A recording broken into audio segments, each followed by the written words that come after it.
kulanti wacan oo wanaagsan daawadayaasha qiimaha badan meel kasta oo aad naga daawanaysaan ku soo dhawaada mid ka mid ah muuqaaladii aad nooga barateen Saydabu Media.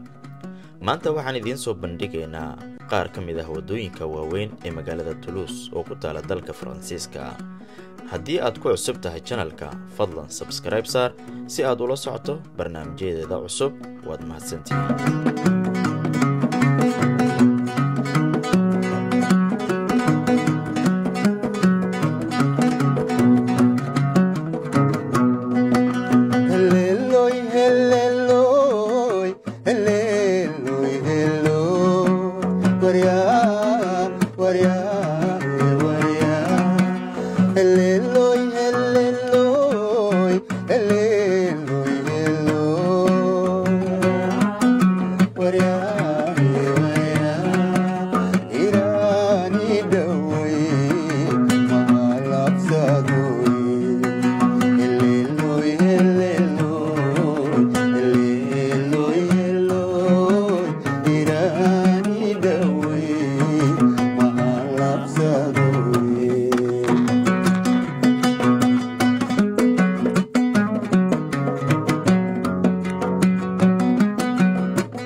Kutira